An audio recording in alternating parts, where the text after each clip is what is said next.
All right. Okay. Good afternoon, Mariposa. Welcome back.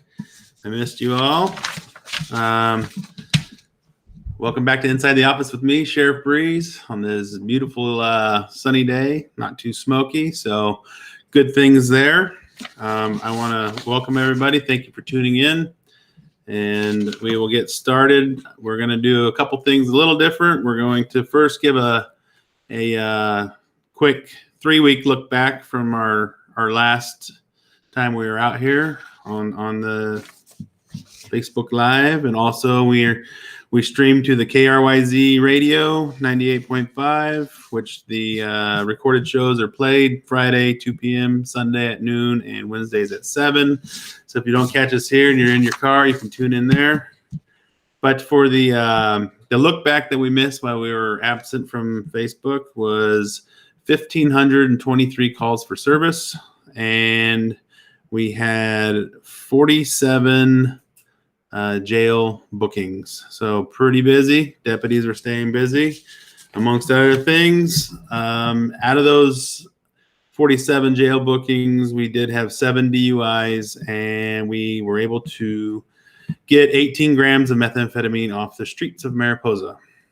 And for the 7-day look back, we had 15 jail bookings, 3 of which were DUIs, and calls for service. I have to look at my notes. Let's see. They were 615. So, again, still busy, still rocking and rolling, doing our thing, but we appreciate you, Mariposa, for being tuned in to us, being partners with us. Obviously, we had the river fire, which was very scary.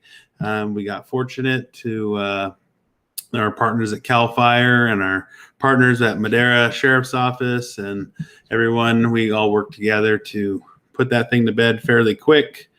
But, you know, our messaging, our new mapping system, I really think helped out with the messaging on the progress of that fire. So thank you, Mariposa, for being engaged with us.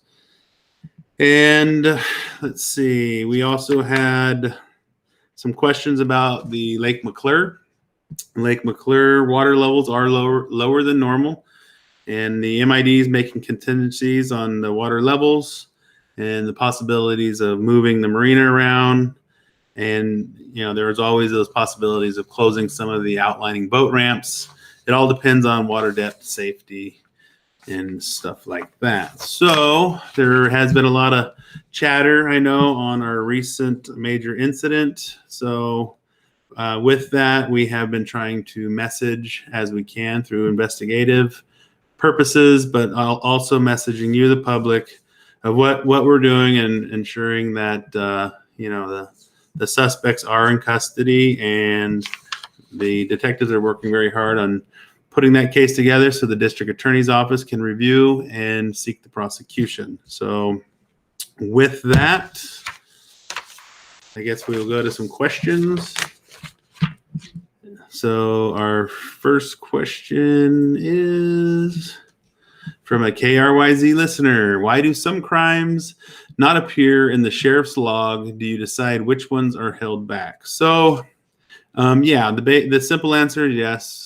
Some of that specifics are held back due to either laws or investigative techniques or situation of the crime or the persons involved in the crime, i.e. a juvenile or something that needs to be a little more confidential. So those are vetted through our dispatch. They go through those and then put out what we need to put out on the website. KRYZ listener, considering the fact that ricocheting bullets have been caused some of the destructive fires in our county, what does the sheriff's office think about people shooting in fire season? So we always respect the rights of individuals and their right to target shoot and do what they need to do on their private property. Obviously, we're always cautious and and we stress the safety of safe shooting. We stress the safety of a safe shooting area and backstop. So most of our, avid shooters, when we do go check, we do get calls, and we'll go check. Generally have a safe location, and we just make sure that everything's being done safe. But obviously, fire season is a real threat right now. Everything's dry, and one little spark can cause a lot of damage. You can get it from a vehicle backfire. You can get it from. We had a case not too long ago where just the right angle of sun going through a glass feeder did just like what you see in the movies or when you're a kid with the magnifying glass, and started an ignition point. So just be cognizant of all those factors and fire danger, and we just do what we do together as a team and work with one another, and hopefully not have any fires. Stephen, hello, Sheriff. Well, hello, Stephen. Thank you for tuning in. I appreciate it very much. KRYZ listener, there is a broken down car visible from 140 and Slaughterhouse Road. How are cars like this removed? So just depending on the location of the vehicles, sometimes our partners at CHP will tag these vehicles for an observation period and then tow them depending on the property. Sometimes on private property, it's the private property's the owner's responsibility to remove those vehicles. And then we are working, and I'm still trying to work with our local tow company that these abandoned vehicles or something that's just obviously abandoned. Us at the sheriff's office will do what we can to remove these vehicles. Obviously, this takes coordination and making sure that, it's an obvious abandoned car, such as no engine or, no tires or something like that. But we take a look at it. Deputies investigate it. We try to track down the registered owners and stuff first, but we do have the ability to tow abandoned vehicles when need be. Nancy, the incident on Stumpfield, that's federal land. Will it be handled different? So the quick answer is no. So you are correct on the federal land. We have 2 allotment lands, one in Mid Pines and one on Stumpfield. They're registered through the BIA, I believe. Top of my head. Now you're testing my skills here, but the Mid Pines one is registered under, it's called SAC 118, and I believe the Stumpfield property allotment land is SAC 158. And so those are just file numbers of those allotment lands and how they were dealt with. But when it comes to the allotment lands, yes, the actual real property, the dirt, is federal property. However, under Public Law 280, we have the ability to enforce all the state, federal, local laws as we would anywhere else. So that investigation will be handled through the state. We have our suspect charged with murder right now, and they're in custody at our jail. Sally, hello, or hi. Thank you for tuning in. Appreciate it. All right, so we don't have very many questions today, which is great because we actually have another little incident unfolding right now as we speak. I don't know any of the details on it, but it is involving our office and a high-speed chase. So as that develops, if it's something significant, we will definitely put it out to you, the public. And one thing I forgot to mention is I just want to thank Mariposa and everybody at the Butterfly Festival. It was a well-attended event. It's just another sign of the positivity that Mariposa is doing and the growth and everything else. So I just want to tip my hat to everybody involved. It took a lot of work to coordinate that, but it was a good thing for everybody to get out and see each other and laugh and have fun. And I don't have the actual dates with me. I had an email earlier, but our friends that are pushing the petition for the Save the Hospital, again, let's work together as Mariposa.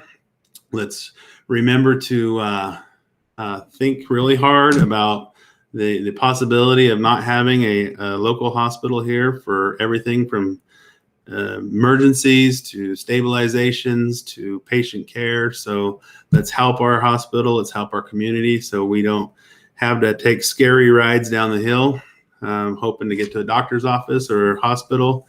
They do great work there, and a lot of incidents that occur even at our office. We utilize the hospital a lot, from patient care at our jail facility to taking individuals to be medically cleared, to having people evaluated, to also helping our deputies when they get injured in the field, or and like I said, stabilization.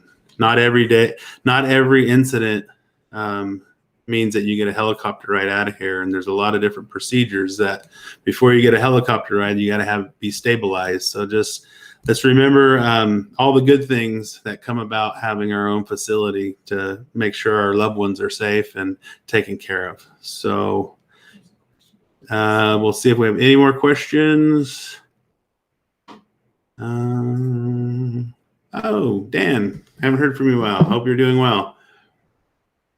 Are there different standards for apprehending nonviolent juveniles who refuse to speak or comply physically, but don't flee, compared to an adult who is not compliant with a deputy, possibly under or unsafe order, sufficient probable cause for the use of force? Are there different standards for nonviolent? Well, everything is based on when you get into compliance, you get into law, you get into detention. We could probably spend hours talking about it, because there's some things for, Miranda rights and when you can interview a juvenile versus any person committing a crime. The deputy's maintaining a safe environment and maintaining detention, and resisting is, under the Penal Code 835 is, reasonable force necessary to combat or whatever the resistance. So that's kind of the quick and dirty down answer. So I hope I answered it for you. And like I said, I think I'm happy to be back. I'm happy to see everybody engaged, and I'm extremely happy to see that this fire, didn't take any nasty turns on us. Oh, we got another question here. Francis Farmer. What do you do when us neighbors have small-time drug sales traffic in our neighborhoods? So I don't know exactly which drugs like we've been reporting on. We have, meth is really crazy. Obviously we've had the marijuana talks for hours. And also we are going to put out a safety bulletin. This is extremely, extremely important, is the serious threat with fentanyl. I know our neighbors in Fresno County have put out some safety bulletins, and there have been some of those tragic related incidents, but it touches Mariposa too. We actually have one confirmed fentanyl overdose just recently. So please educate your children, monitor the sites they're on, what's going on. We're going to work with our PIO very hard to put out some informational safety stuff as well. But anything that you think is criminal in nature, we want you to report to the sheriff's office. Filing criminal reports goes to the sheriff's office. I love this forum here on Facebook so we can chat and have conversations, but making official reports, please report to the sheriff's office. Our guys are working extremely hard when it comes to the marijuana and different size, what would you call grows or operations. I know, some people think we're not doing too much, but we really are. And we're doing as much as we can with our staffing. And just to give you guys a quick down and dirty highlight, we have hit 18 locations already this year. This is just the beginning of the growing season. We've eradicated over 25,000 plants. We've made 15 arrests. We filed 10 additional criminal complaints to the district attorney's office. We've seized 3 firearms and over 300 pounds of processed. So with that said, though, we have many more identified. Obviously, we can't talk too much about it on Facebook, but our guys are working hard to identify. And when I say that, it's not just going out there whacking it down. We're investigating it. We're looking at it. We're identifying people, and we're making arrests and trying to do what we can. But again, we are curbed with the unfortunate laws California have passed that, tie our hands a little bit. And they, it's pretty disheartening when your bad guy's walking out of jail and you're still trying to write the report. So